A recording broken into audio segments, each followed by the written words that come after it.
It started with a drill in my hand and sunlight on my shoulders, the kind of clear, crisp morning that makes you feel like the world is finally on your side.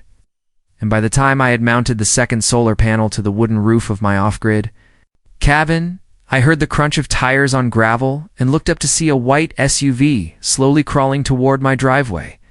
Headlights on, even though it was broad daylight, windows tinted too dark for a residential vehicle, and my stomach sank because I already knew who it was before the window rolled down.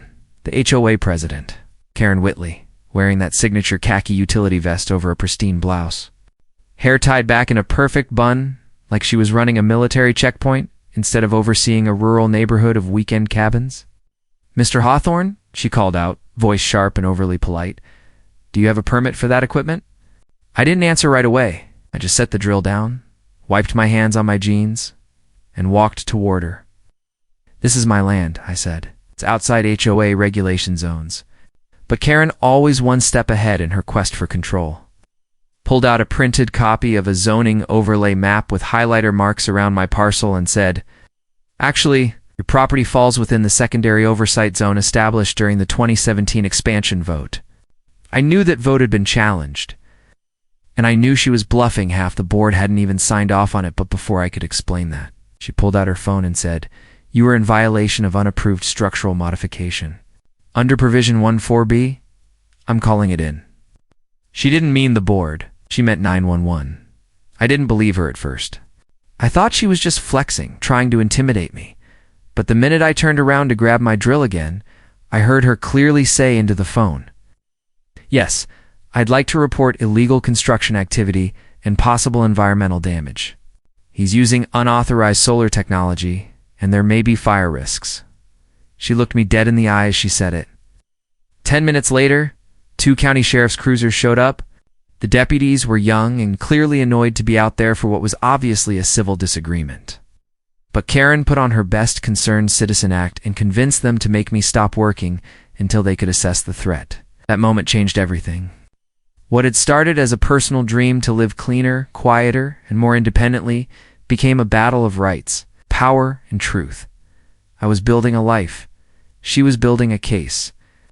The next day, I received a cease and desist letter in the mail, not from the county, not from the city, but from the HOA, citing visual disruption in uncompliant energy installations and potential property value degradation. Karen wasn't just against solar panels. She was against the idea of someone living freely without her approval.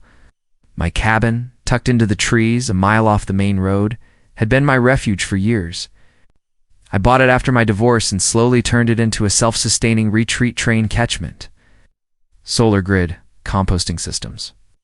No one had complained until Karen moved into the nearby development and was elected HOA president 3 months later. Since then, she'd fined people for wind chimes, blocked residents from planting wildflowers, and threatened to report children's lemonade stands as unlicensed businesses. And now she had set her sights on me. Over the following week, Karen began what I can only describe as a campaign of legal and social harassment. First came the noise complaints ironic, considering I was running everything off low-voltage power tools during daylight hours. Then came the environmental reports alleging I was damaging local wildlife habitats, even though my entire Toral solar array sat on a cleared section of roof with no trees disturbed. She called the fire marshal, then the county planning office, then the building inspector. Each time someone would show up, look around, shrug, and leave. But Karen never relented. When her formal citations didn't stick, she turned to social pressure, distributing flyers to neighbors accusing me of unauthorized energy harvesting, which made me sound like I was stealing sunlight instead of installing panels. I thought about giving up, selling the cabin, walking away. But something in me snapped. Maybe it was the principle. Maybe it was exhaustion. Maybe I just didn't want to be another name on her list of victories, so I pushed back. I filed an appeal with the county zoning board. I hired an attorney who specialized in off-grid property rights. I went door to door to talk to neighbors, many of whom admitted they were terrified of Karen but supported my efforts. That's when I discovered I wasn't her only target. One man had been fined for hanging a hammock. A widow had been cited for feeding stray cats. A young couple with a toddler had been warned about improper lawn coloration. It was a pattern small. Infractions turned into major disputes, all under the guise of community standards. I began documenting everything. Every interaction, every letter, every violation notice. And the more I uncovered, the clearer it became. Karen wasn't just enforcing the rules. She was creating them, bending them, weaponizing them. The situation escalated again when I returned from a supply run to find my solar panels ripped off the brackets, wires dangling like vines from a storm. At first I thought it was vandalism. Then I found the note taped to the door, typed, unsigned, but unmistakably. Karen's tone: non-compliance will not be tolerated. HOA safety enforcement is in progress. That night I didn't sleep. I sat on the porch with a thermos of coffee and a loaded flashlight, watching the woods, waiting for another move. And that's when I realized something bigger was at play. Karen wasn't just policing aesthetics. She was enforcing ideology, her vision of order where independence was rebellion. And any deviation from her standards was treated as a threat to be neutralized. But I wasn't going to be neutralized. I was going to fight. And if you believe that people should have the right to live in peace, to build their homes the way they choose, and to harness clean energy without fear of control, freak neighbors, calling 911? Then stick with me. This story isn't just about solar panels. It's about standing up to manufactured authority. So subscribe to Sham Stories right now, because the war with Karen is just beginning.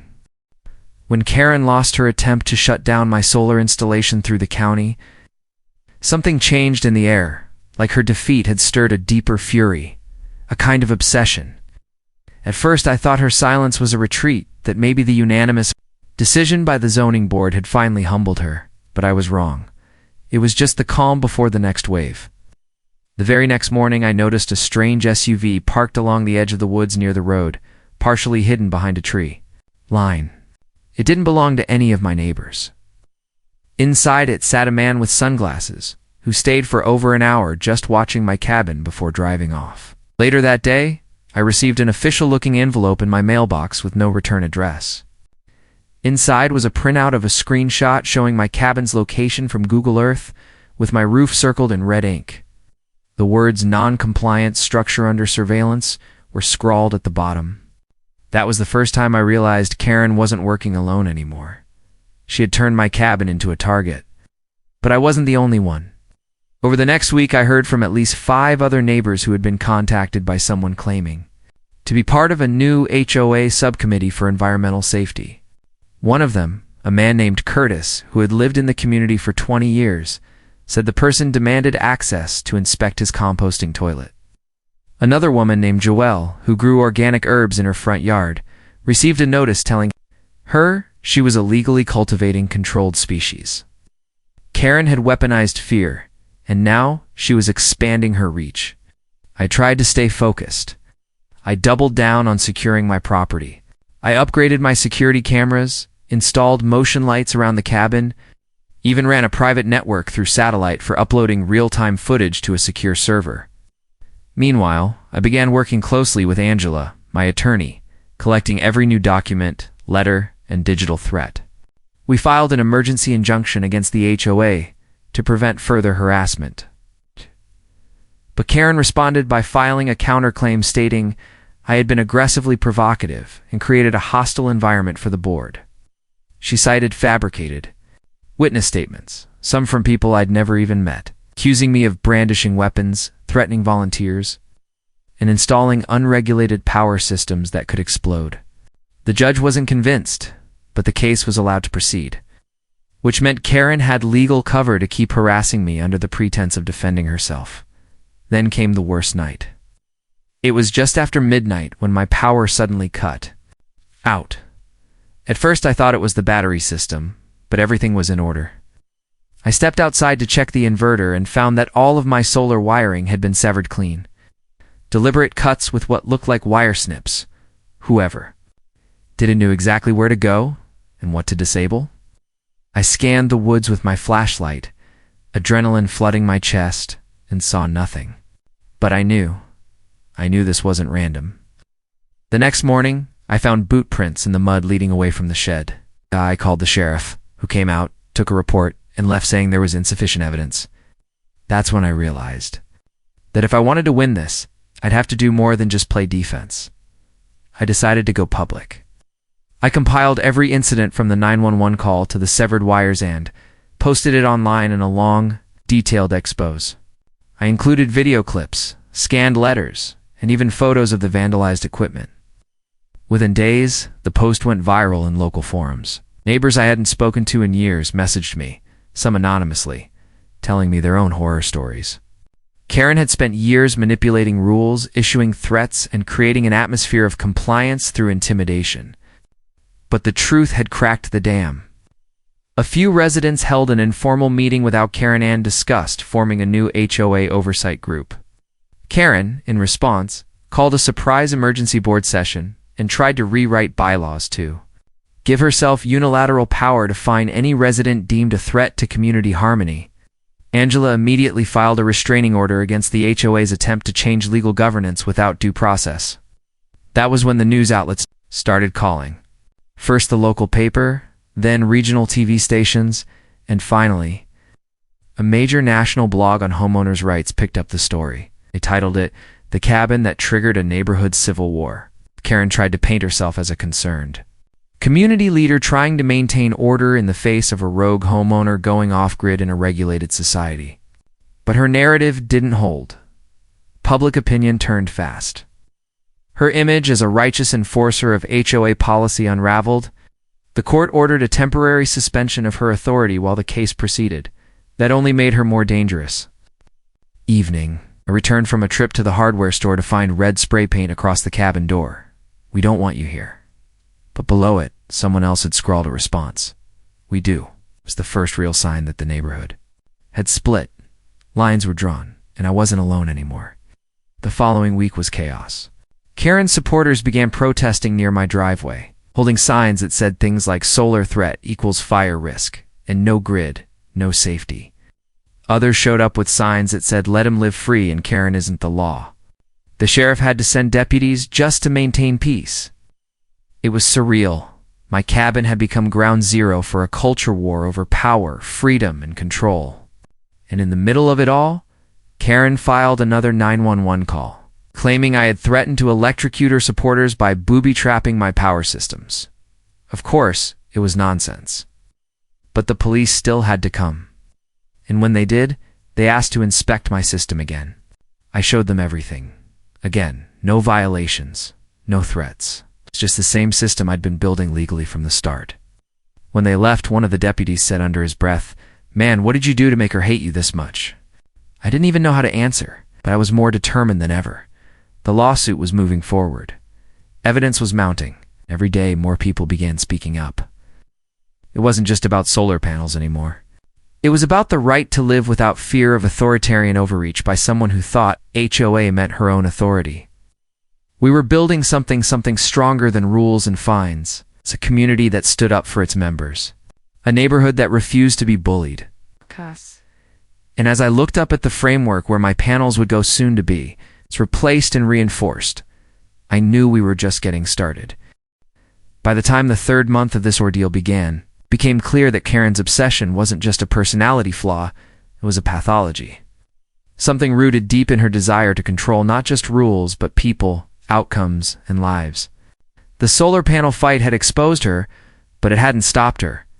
Even after the zoning board ruled in my favor and invalidated every complaint she had filed, Karen doubled down with a kind of spite-fueled vengeance that began poisoning the very foundation of the neighborhood she claimed to protect. I couldn't walk outside my cabin without feeling watched. Drones hovered above my roof regularly. Motion sensors I had installed along the tree line near the back trail were triggered repeatedly at night, always showing figures retreating into the woods just before the lights came on. Then came the flood of anonymous reports, someone claiming I was storing hazardous waste, others accusing me of illegally harvesting rainwater, and one completely absurd complaint suggesting I was conducting unauthorized energy experiments. At first, I laughed at them.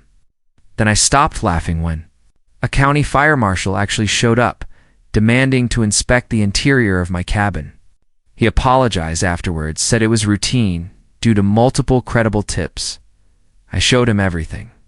Nothing was wrong. But the very fact that he came at all meant Karen's smear campaign was still working on some level. Exhausting. I barely had time to finish the solar grid installation when I received a letter from the HOA's legal counsel, demanding that I cease and desist all unregulated utility activity or face legal penalties, even though I'd already been cleared by the county. I handed it straight to Angela, my lawyer, who just shook her head and said she's not letting go, is she? Angela filed an official civil harassment suit citing abuse of process, intentional emotional distress, and property interference. And that's when the real war started. Karen didn't just try to defend herself, she turned the legal system into her next weapon. She filed a countersuit claiming that I had sabotaged community morale, that my cabin was an eyesore, that lowered regional property values, and that I had violated unspoken codes of neighborly conduct. She even submitted a petition with 15 signatures demanding I'd be expelled from the HOA jurisdiction, entirely half of which were proven to be fake, some signed by people who didn't even live in the area. Angela requested an expedited hearing.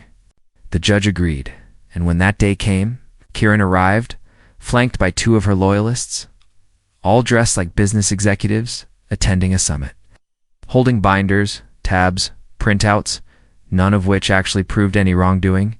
I had truth, and more importantly, I had people. Curtis testified again. Joelle brought printed HOA emails that showed Karen using her title to threaten fines that had no basis in policy. George, the quiet veteran down the road, read a letter, aloud, describing how Karen had accused him of being a squatter just because he refused to repaint his porch. The judge listened. And when Angela introduced the forensics report from a tech analyst linking Karen's IP address to a series of digital harassment posts made in fake resident accounts, the courtroom fell into a silence so thick you could hear a page turn. Karen's face turned stone white. That moment was the crack that broke the dam. By the time the gavel fell, the court had ruled in our favor. Karen was ordered to pay damages, cease all contact with me, and was officially barred from serving in any HOA capacity pending further investigation. But it didn't end there, not even close. That night, I found my water tank slashed, my motion lights ripped from their mounts. Someone had urinated across my deck and left a trail of boot prints back toward the woods. I called the sheriff again, filed another report, but still, there wasn't enough to pin anything on Karen directly. But I knew. Everyone knew. Even the deputies stopped pretending they didn't. And what scared me more than anything was the realization that Karen didn't care about being caught anymore. She had been unmasked, stripped of her title, humiliated in front of the entire community, and now she was lashing out in the only way she had left, through fear. Angela helped me file for a restraining order, and I installed additional security measures, including live feed cameras connected to off-site servers and a perimeter alarm that would trigger if anyone entered within 50 feet of the property line after dark. But the pressure never let up. Karen's supporters, the few who remained, started holding whisper meetings near the neighborhood park, handing out flyers accusing me of being an eco-extremist, trying to radicalize the community into rejecting the American dream. One pamphlet I found in my mailbox actually accused me of preparing for war against the government by building an energy bunker. And while most people laughed, a few didn't. Some began avoiding eye contact. Others told me, quietly, to be careful. I understood. Fear spreads faster than facts. No, but I refused to be driven out. I doubled down, started a community solar initiative, offered my help to anyone interested in going off-grid responsibly, and began weekly posts explaining the actual technology behind my system. A surprising number of residents joined in. The HOA board, now under temporary oversight from the county due to the fraud case, started listening to us. Changes began slowly. By the end of the 3rd week, 2 new board members were elected who promised to clean house. Karen, in the meantime, was being investigated for HOA fund. Misuse Angela had tipped off auditors after discovering discrepancies in the maintenance budgets. Things were changing, but the threat remained. Every night I kept my doors locked. Tight. I barely slept. But every morning I looked at those solar panels, gleaming, reliable, quiet, and remembered why I started. This was never just about electricity. It was about control and the right to say no to someone who thinks power equals ownership. Karen may have lost her title, but she hadn't given up the fight. And neither had I. Even after Karen was officially removed from her position and the court had ruled in my favor, there was no peace, only escalation. She no longer wielded the title of HOA president, but it was clear she had no intention of releasing her grip on the community. What made her even more dangerous now was that she had nothing left to lose. As the threats became darker, less bureaucratic, and more personal, with each incident pushing the limits of fear and intimidation. I started noticing shadows moving just beyond my property line at night. Sometimes Max, my security dog, would growl at the woods for minutes without taking his eyes off one fixed spot. I'd sweep the area with my flashlight and never see anyone, but I knew she was still there, or someone acting on her behalf. It started small, garbage bags torn open and spread across my lawn, my mail tampered with, a dead squirrel nailed to my gatepost. Then someone poured sugar into my backup generator's fuel tank, ruining the engine. Wow. There were no cameras that caught it, no footprints, no direct evidence, just a slow grind of sabotage that made it impossible to rest. I reported everything to the sheriff, who sympathized, but could only do so much without clear proof. The restraining order was in place, but Karen always seemed to stay just within the legal lines. Or she used proxies who had nothing to lose. The community began to fracture again. Some neighbors openly supported me and had grown sick of Karen's antics, while others were clearly afraid of getting involved. A few whispered apologies in passing, but refused to speak out, too scared of becoming the next target. Still, I refused to stop. With Max at my side and every inch of the property now monitored by high-end motion-activated cameras, I rebuilt. What she damaged, I installed stronger locks, reinforced my storage shed, and updated my solar array with new surge protectors and isolation points. Angela helped me document everything, every repair, every incident, every shred of intimidation. She said this was all laying the groundwork for criminal charges. I wanted to believe her. But the truth was, Karen was slipping into something more dangerous than revenge, delusion. Saw it in her eyes when I caught her parked on the road. Just sitting in her car, staring at my house through binoculars. When I approached, she sped off, but not before shouting, "You brought this on yourself." The real turning point came when I discovered the bleach. My water filtration system had been tampered with. Someone had poured what appeared to be a gallon of industrial bleach into the rain catchment tank. Had I not smelled it while checking the filters, I could have been poisoned. Angela brought the evidence to the district attorney, who immediately pushed for a full investigation. The sheriff conducted a search of Karen's property. What they found made my skin crawl. Folders full of surveillance photos, a printed copy of my electrical plans annotated with threats, a fake HOA citation template that she'd been using to harass others under the radar. There were even notes about Angela, with words like disbar and expose written beside her name. That night, Karen was arrested.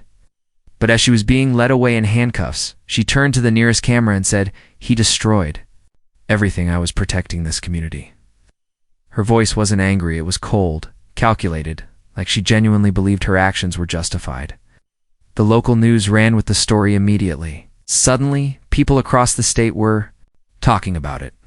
HOA, corruption, personal harassment, the dangers of unchecked neighborhood power.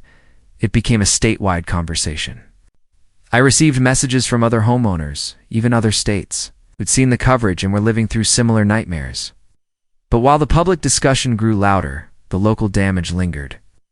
My shed had been burned down in a late night fire just days before Karen's arrest. Investigators found an accelerant and charred remains of tools and stored power equipment. Max had barked like a madman that night, but I hadn't been fast enough to stop it. That fire was a message, and it nearly broke me. The only thing that kept me going was the people who started showing up with help. George brought over tools. Joelle helped rebuild part of the shed frame. Even the sheriff dropped by one evening to say, "I think you're saving this place." In the absence of fear, something new had taken root: community. With Karen finally in custody, the cleanup could begin. The HOA was restructured completely, stripped of its former bylaws, and led by a temporary committee that prioritized fairness, transparency, and the rights of property owners. They invited me to speak at the first open forum, where I explained everything I'd learned about solar integration, water independence, and legal self-defense. It wasn't just an installation anymore, it had become a movement. What Karen tried to destroy had grown stronger in her wake. I finished rebuilding the shed and installed an even more advanced battery system with remote diagnostics and heat sensors. I planted new trees to replace the ones scorched by the fire, helped 5 other residents set up basic solar kits. Max roamed the property like a guardian angel. I slept better knowing the fight was finally turning into something meaningful. Still, late at night, when the wind blew through the trees just right, I'd remember the madness, the stalking, the slander, the fire. I'd remember how close it came to collapsing everything. But I also remembered the silence after Karen was gone.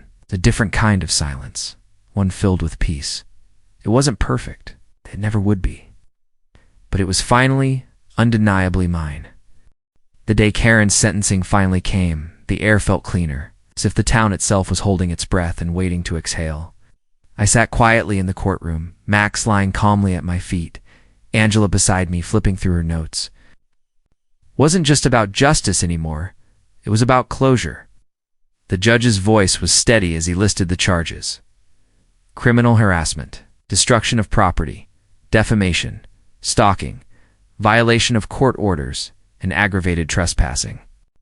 The evidence was overwhelming: photographs, surveillance footage, written threats, and even a digital trail that showed she had impersonated officials to create fake violations. When the judge announced her sentence, 18 months in jail, followed by 2 years of supervised probation and mandatory psychological counseling, Karen didn't flinch. Her eyes were hollow, as if she had lost herself entirely in the fiction she had written, where she was the hero saving the neighborhood from imaginary dangers. She didn't look at me. She didn't apologize. She just stared straight ahead, refusing to acknowledge the damage she had done. But I didn't need her acknowledgement. I'd already taken back everything she tried to destroy: my name, my peace, and my right to live unharassed. The court was silent as she was led away in cuffs. And in that silence, I felt the tension that had gripped me for nearly a year finally begin to lift. It was over. Not the memory of what had happened, but the constant fear, the wondering when the next attack would come. It was done. After the sentencing, the HOA board was restructured entirely, guided by new bylaws, drafted with public input and legal oversight. Term limits were imposed. Transparency requirements were passed. Power was returned to the people, and a new atmosphere took root: one of healing, of rebuilding. At the first town forum held under the new leadership, I was invited to speak. I stood at the podium and looked at a room full of people who had lived through the same fear I had. Some silently, some openly, all of them tired of being told what their lives should look like. I spoke about the journey, not just the battle for my property, but the right to think independently, to live sustainably, and to protect one's home without fear of being labeled a nuisance or a threat. People clapped, people cried, and something shifted. That night, 3 different neighbors asked for help setting up their own solar systems. I said yes to all of them. Over the weeks that followed, the cabin became a hub of quiet strength. Max roamed freely now, not as a sentry, but as a friend. My rebuilt shed stood stronger than before, equipped with new tools and better insulation. The solar array was optimized, the battery system streamlined, and I added a small greenhouse off the side of the cabin that ran entirely on reclaimed water and solar heat. Every corner of the property felt like a triumph. What moved me most wasn't the structure, it was the people. Neighbors who once kept their heads down began speaking up, organizing projects, offering help, and inviting me over for meals. The isolation that Karen had tried to impose on me shattered completely. Even the sheriff visited once, not on official business, just to shake my hand and say, "You gave a lot of people courage." I received letters from out of state, from people who had seen the news coverage or read the articles about what had happened here. Some were living through their own HOA nightmares. Others simply wrote to say thank you. One woman in Colorado said, "Your story made me stand up to our board. We were scared to speak. Now we're organizing." Another from Florida wrote, "I thought I was crazy. Now I know I'm not alone." And that, more than anything, made every sleepless night worth it. Karen thought she could silence me. What she did instead was give me a voice loud enough to be heard across the country.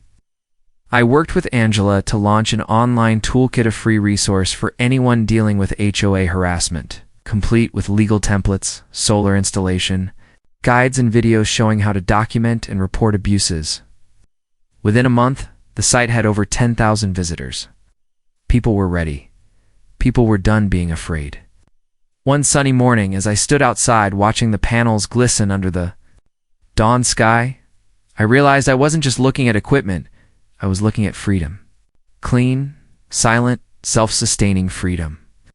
Karen had tried to destroy that, but she failed. It's not just because I fought back, but because I wasn't alone. I had a community, I had the law, and most of all, I had the truth. And now, if you've come this far, if this story has stirred something in you, maybe anger, maybe strength, maybe the painful recognition of your own struggle, then let it spark action. Don't let people like Karen win by staying silent. Don't let anyone bully you behind a fake badge of authority. You have rights, you have a voice, and there are more of us than there are of them. Subscribe to the Sham Stories YouTube channel right now. Join a growing movement of people who are done backing down. Because this fight isn't just mine, it's ours, and we're not done yet.